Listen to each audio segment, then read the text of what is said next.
माता की।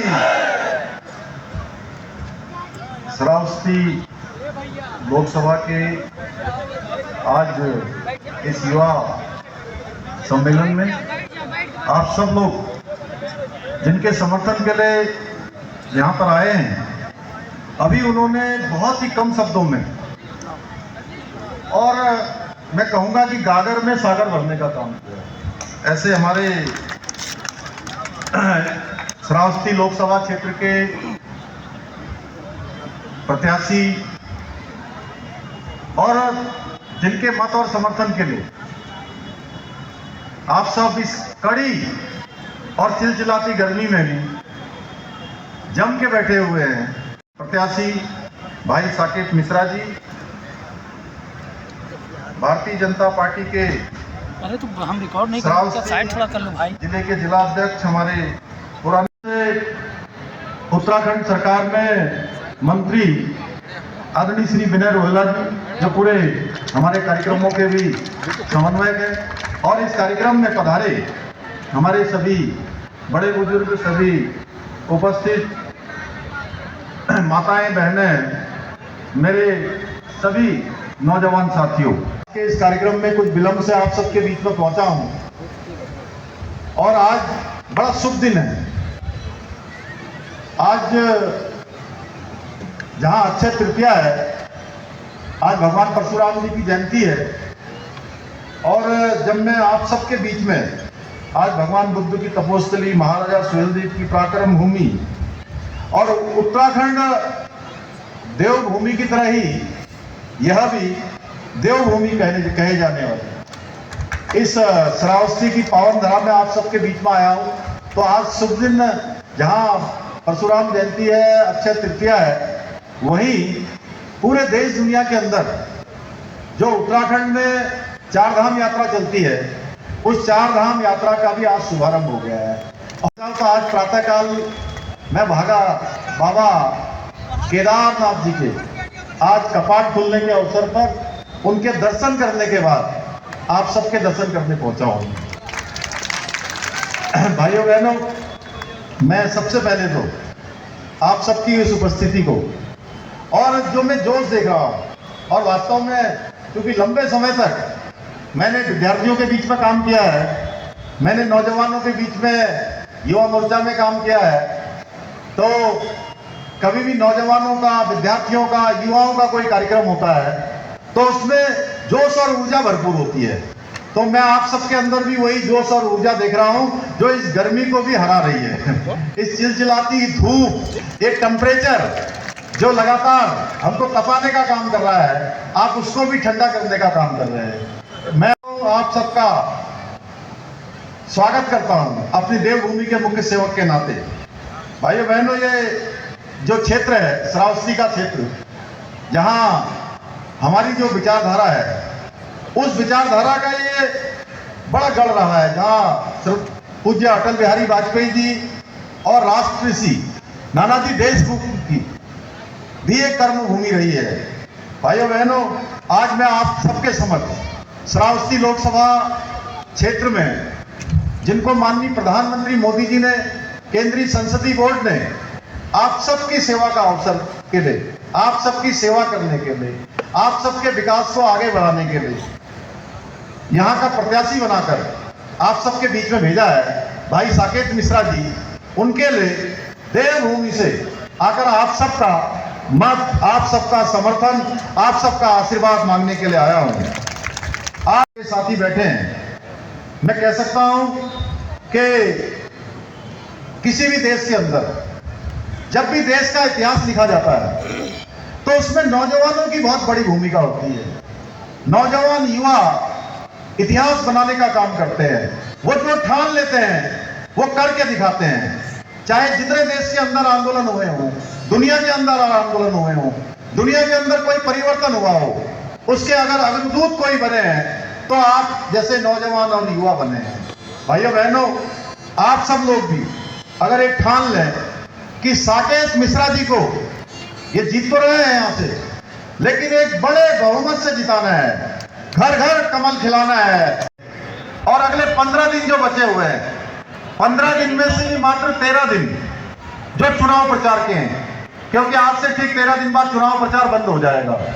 तो भाइयों बहनों, आपने संकल्प लेकर जाना है कि आपने माननीय प्रधानमंत्री मोदी जी की जितनी योजनाएं हैं, जो उन्होंने देश के अंदर बड़े बड़े काम किए हैं, चाहे कश्मीर में धारा 370 समाप्त हुई हो, देश के अंदर सीएए का कानून लागू हुआ हो, या 3 तलाक की कुप्रथा समाप्त हुई हो, या श्रावस्ती जिसका भगवान राम से एक अभिन्न रिश्ता नाता है, उनका भव्य और दिव्य मंदिर बनकर तैयार होना हो, ये सारे के सारे ऐसे काम माननीय प्रधानमंत्री मोदी जी के नेतृत्व में कुशलता पूर्वक संपन्न हुए हैं।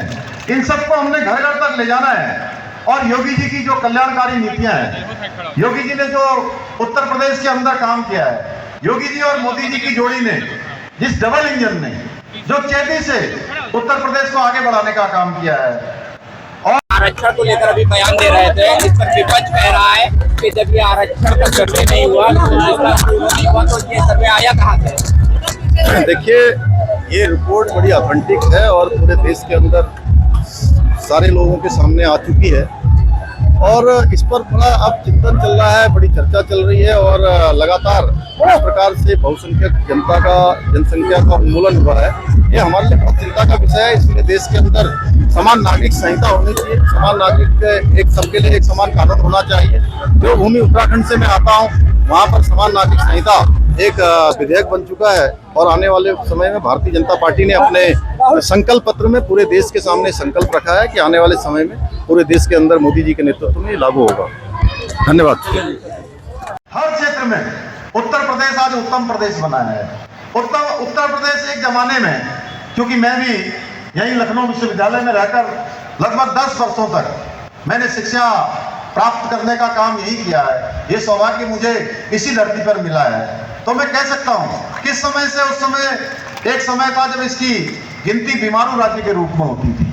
बीमारू राज्य से आज उत्तर प्रदेश बनाने का काम, उत्तर प्रदेश को आगे ले जाने का काम मोदी जी और योगी जी की ये डबल इंजन की सरकार कर रही है। ये डबल इंजन की जो सरकार है, हर क्षेत्र में आज विकास को आगे बढ़ाने का काम कर रही है। इसलिए भाइयों बहनों, ये केवल सांसद चुनने का चुनाव नहीं है, ये आदरणीय प्रधानमंत्री मोदी जी के नेतृत्व में विकसित भारत का संकल्प पूरा करने का चुनाव है। भारत को दुनिया का सिरमौर भारत बनाने का चुनाव है। भारत दुनिया की 5वीं अर्थव्यवस्था बन गया है। आज सबको पता है, दुनिया के अंदर आज जब कोरोना महामारी का सामना करते हुए दुनिया के बड़े बड़े देश जो एक अच्छी अर्थव्यवस्था को चलाते थे, उनकी अर्थव्यवस्थाएं चरमरा गई। ऐसे समय में भी उस ब्रिटेन को, उन अंग्रेजों को पीछे करके, जिन्होंने सैकड़ों वर्षों तक हमारे देश के अंदर हुकूमत चलाने का काम किया, उनको पीछे करके 5वें नंबर की अर्थव्यवस्था 11वें नंबर से मोदी जी के नेतृत्व में भारत बन गया। भाइयों बहनों, नंबर 1 की अर्थव्यवस्था भारत बन जाएगा। मोदी जी का संकल्प है कि तीसरे टर्म में, मोदी जी के तीसरे टर्म में भारत तीसरे नंबर की अर्थव्यवस्था बन जाएगा।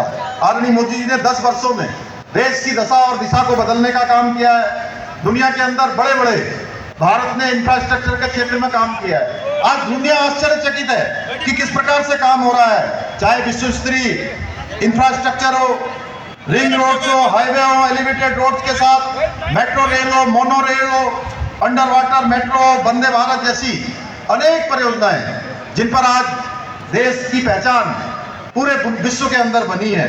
भाइयों बहनों, मोदी जी की सरकार ने अनेक ऐतिहासिक निर्णय लिए हैं, क्योंकि भाजपा जो कहती है वो हर हाल में करती है और यही मोदी जी की गारंटी है। भाइयों बहनों, क्योंकि मोदी जी ने 140 करोड़ भारतीयों को अपना परिवार मानकर काम किया है। उसके लिए गरीब कल्याण की अनेक योजनाएं यहाँ पर देश के अंदर लागू हुई हैं। उसके जीवन को सहायता देने का काम हुआ है। ऐसे अनेक काम हुए हैं। भाइयों बहनों, मैं देवभूमि उत्तराखंड से आया हूँ, इसलिए पूरे देश दुनिया उत्तराखंड को एक अलग दृष्टि से देखती है।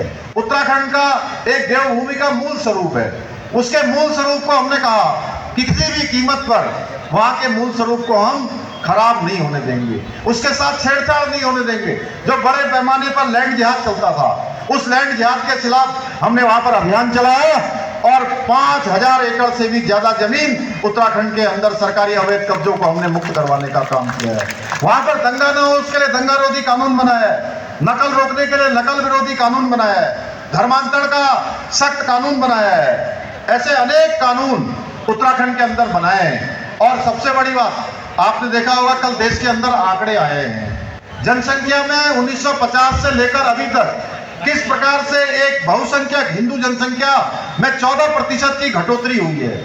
और 14% की घटोतरी हुई है तो ये प्रश्न केवल मेरा नहीं है, ये साकेत मिश्रा जी का प्रश्न नहीं है कि ये चुनाव लड़ रहे हैं, या हमारे पांडे जी का प्रश्न नहीं है, या मंच पर बैठे हुए हमारे पलटू राम जी का या अन्य हमारे प्रतिनिधियों का प्रश्न नहीं है। ये प्रश्न हमारे हर एक नौजवान का है, हर एक भारतवासी का है कि देश के अंदर पिछले 70 सालों में किसकी सरकारें रही हैं। देश के अंदर 60 साल तक एक पार्टी की सरकार रही है भाइयों बहनों, कांग्रेस पार्टी की सरकार, और उसमें से भी एक परिवार का शासन 55 वर्षों से अधिक समय तक रहा है और हिंदू जनसंख्या लगातार घटती गई है। हतोत्साहित करने का काम किया है, हमेशा तुष्टीकरण को बढ़ाने का काम किया है। उसी का कारण है इस प्रकार का एक डेमोक्रेटिक चेंज देश के अंदर आया है। इसलिए भाइयों बहनों, मैं देवभूमि उत्तराखंड से आया हूं। देवभूमि उत्तराखंड ने एक देश का ऐतिहासिक काम माननीय प्रधानमंत्री मोदी जी के नेतृत्व में कर दिया कि उत्तराखंड हिंदुस्तान का पहला राज्य हो गया जहां समान नागरिक संहिता का विधेयक बन चुका है। भाइयों बहनों, सबके लिए एक समान कानून उत्तराखंड में होगा। और मुझे खुशी है ये आप सबके सामने बताते हुए कि जो काम उत्तराखंड में हो गया, आगे चलकर मोदी जी के नेतृत्व में भारतीय जनता पार्टी ने संकल्प लिया है कि पूरे देश के अंदर समान नागरिक संहिता का कानून लागू होगा। और जो ये असमानता चली है, तुष्टीकरण चला है, ये बंद होगा। आज ऐसे अनेकों काम मोदी जी के नेतृत्व में आगे बढ़ रहे हैं। उत्तर प्रदेश का एक समय यह हाल था कि यहाँ पर जिस प्रकार से अपराध हुआ करते थे वो किसी से छिपे हुए नहीं है, किस प्रकार अपराधियों का यहाँ पर राज होता था, किस प्रकार बेखौफ होके बड़े बड़े माफिया काम करते थे, माफिया गैंग काम करते थे, वसूली गैंग काम करते थे, और इनको समाजवादी पार्टी और बहुजन समाज पार्टी की सरकारों का पूरी तरह से संरक्षण प्राप्त होता था भाइयों बहनों। लेकिन आज योगी जी के नेतृत्व में पूरी तरह से माफिया राज समाप्त हो गया है, माफिया राज का सफाया हो गया है उत्तर प्रदेश के अंदर। भाइयों बहनों, एक तरफ राष्ट्र का मान बढ़ाने के लिए आज पूरे समर्पित भाव से भारत की संस्कृति और विरासत का सम्मान करने वाली भाजपा है, हमारे प्रधानमंत्री मोदी जी हैं। दूसरी ओर परिवार को प्रथम मानकर मैं और मेरा परिवार तुष्टीकरण और वोट बैंक की राजनीति करने वाली कांग्रेस और समाजवादी पार्टी का गठबंधन है। कांग्रेस और सपा के जो शहजादे हैं वो आरक्षण के नाम पर झूठ और भ्रम फैलाकर आज सत्ता पर आप करना चाहते हैं, जबकि कांग्रेस ने कर्नाटका में एक मॉडल लागू कर दिया। वहां के एक बड़े मुस्लिम समुदाय के लोगों को ओबीसी के अंदर शामिल करके उनको पिछड़ों का आरक्षण दे दिया। भाइयों बहनों, खेला है वो अपने विशेष समुदाय को, चहलते समुदाय को तमाम प्रकार का लाभ जो भारत के संविधान ने पिछड़ों को दिया है, अनुसूचित को दिया है, जनजाति के लोगों को दिया है, उसको भी छीनने का काम कर रहे हैं, उसके साथ भी धोखा कर रहे हैं। और जब आंध्र प्रदेश, पूरा तेलंगाना और आंध्र प्रदेश एक हुआ करते थे तो इन लोगों ने पिछड़े वर्ग के आरक्षण पर भी डाका डालकर मुस्लिमों को आरक्षण देने का प्रयास किया था। ये लोग आने वाले समय में उत्तर प्रदेश में भी सभी जगह पर इस प्रकार का मॉडल लागू करने का षड्यंत्र रच रहे हैं। घमंडिया गैंग के अभी लालू यादव जी का बयान आ रहा था कि मुस्लिम समुदाय को उन्होंने आरक्षण देने का खुल के वकालत की है। भाइयों बहनों, कोई संकोच उन्होंने नहीं किया है, क्योंकि हमेशा वो तुष्टीकरण की राजनीति करते रहते हैं। भाइयों बहनों, यही नहीं, सत्ता के लोभ में जो सपा और कांग्रेस के लोग हैं, घमंडिया गठबंधन के लोग, इन्होंने प्रभु श्री राम के अपमान में भी कोई कोर कसर नहीं छोड़ी है। आपने देखा होगा सनातन को जिस तरह से अपमानित करने का काम किया। कभी कहते हैं कि ये सनातन डेंगू है, मलेरिया है, कभी कहते हैं कोरोना जैसी बीमारी है, और रामचरितमानस को जला देने तक की बात इन्होंने कही है। किसी को प्रभु श्री राम काल्पनिक नजर आते हैं तो कोई तुष्टीकरण में अंधेरा होकर, अंधा होकर श्री राम मंदिर के विरुद्ध अदालत में वकीलों की फौज खड़ी कर देते थे। भाइयों बहनों, कितने सारे अड़ंगे इन्होंने राम मंदिर बनाने में लगाए। हम भूल नहीं सकते, ये लोग राम मंदिर की प्राण प्रतिष्ठा की खुशी मनाने वालों को अपनी पार्टी तक छोड़ने पर मजबूर कर देते हैं। बहुत सारे लोग, आपने कल्की वाले हमारे वो महाराज अभी पार्टी छोड़कर भाजपा में शामिल हो गए। इतना अपमानित किया कि वो राम मंदिर की प्राण प्रतिष्ठा में आए थे। इसका खुलासा हाल के दिनों में जिन्होंने कांग्रेस छोड़ी है उन्होंने किया है। भाइयों बहनों, आपको तय करना है कि जहां एक तरफ ये परिवारवादी पार्टियां जो आज सरकार बनाने के लिए चुनाव में खड़ी नहीं है, सबको पता है कि सरकार इनकी बनने वाली नहीं है, ये अपना अस्तित्व बचाने के लिए, अपनी पार्टियों को बचाने के लिए, अपने भ्रष्टाचार को छुपाने के लिए ये आप चुनाव के मैदान में है। एक तरफ देश के अंदर समान नागरिक संहिता चाहिए या मुस्लिम शरीयत का कानून चाहिए, ये हमको तय करना है।